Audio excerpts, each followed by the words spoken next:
था। यानी 1995 का जो रेट था, आप मक्का का रेट दे रहे हैं आप 6 रुपया, राष्ट्रपति का 1995 में जो सैलरी था आपका वही दे देते हैं यहाँ। आज 5 लाख रुपया ले रहे हैं, उस समय 60,000 थमा दीजिए यहाँ पर, तो बहुत अच्छा हो जाएगा। राष्ट्रपति भाग जाएंगे पहाड़ी पे से।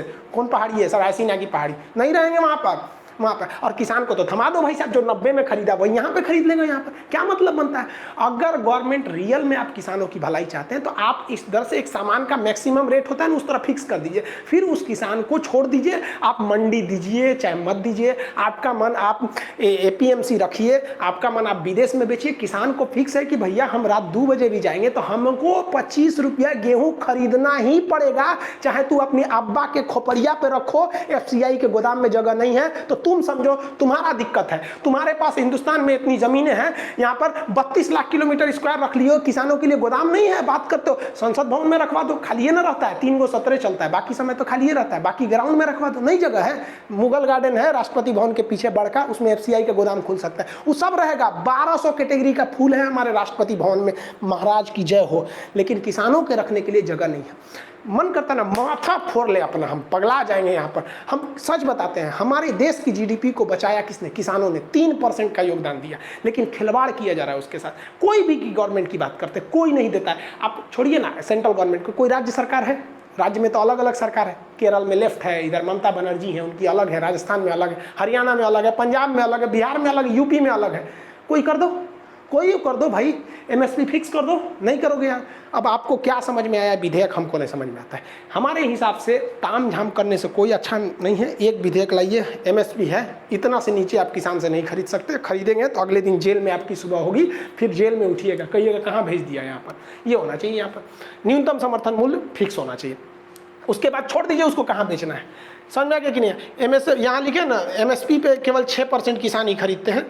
24 फसलों पे दिया जाता है, साल में 2 बार, यानी एक ठो रबी फसल पे, एक ठो खरीफ फसल पे। सरकार को क्या करना चाहिए? टेक्नोलॉजी का उपयोग करना चाहिए। एक रिमोट सेंसिंग सैटेलाइट होते हैं।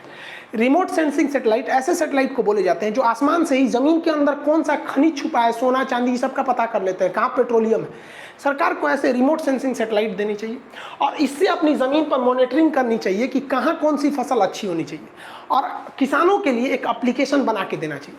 आप जिस गांव में पैदा हुए हैं ना, जिस शहर में पैदा हुए हैं, आपको उस शहर की सारी गलियां नहीं पता होगी, लेकिन गूगल मैप को एक एक गली पता है। कैसे?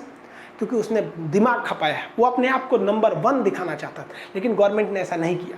गवर्नमेंट किसानों को एक सिंपल सा एप्लीकेशन देती, जो अनपढ़ किसान भी रहते उनमें कोई टेंशन नहीं था, वो सैटेलाइट से देख लेते। उन पे केवल मेनली 3 ऑप्शन दे देते कि भैया वो प्राइस पे क्लिक करेगा तो वहाँ प्राइस लिख के भी आएगा, वहाँ बोलेगा भी। कैसे? गूगल पे लिखेगा तो बोलता है, वहाँ पर लिख देगा कि आपके एरिया में गेहूँ का दाम इतना रहेगा, चावल का इतना रहेगा, इसका इतना रहेगा। किसान अनपढ़ भी रहता है, लोग बहुत, वो क्लिक कर लेगा, वहाँ पे प्राइस देख लेगा, फसल देख लेगा। अब सैटेलाइट ऊपर से बता देगा ना कि भैया बारिश इस बार अच्छा होगा या खराब होगा, इस एरिया में किसकी फसल अच्छी होगी, तो वहाँ फसल देख लेगा।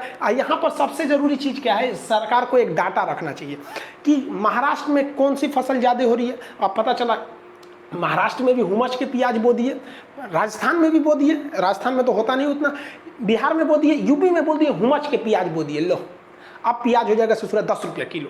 तो एक सैटेलाइट से डाटा रहना चाहिए ना, जो डाटा बता दे। देखिए एक साथ खेती नहीं होती है, 10-12 दिन का अंतर होता है, तो वहाँ पर वो बता देगा कि भैया महाराष्ट्र में ना ज़्यादा इस बार प्याज बोया गया है, तो UP वाला भैया प्याज की जगह पे कुछ और बो देगा, वो वहाँ पे गेहूँ बो देगा। तो एक बैलेंस वे में रहना चाहिए। तो एक एप्लीकेशन पर इसका डाटा रहना चाहिए कि कौन सी फसल किस एरिया में है, और सरकार पहले बता दे कि इस एरिया में आप बेहतर होगा प्याज बोइए, इस एरिया में आप बेहतर होगा गेहूँ बोइए। जहाँ जैसी ज़मीन है वो बोइए। जैसे मुजफ्फरपुर में लीची बोइएगा हो जाएगा, आप दिल्ली में लीची लगाइएगा अच्छा से नहीं होगा।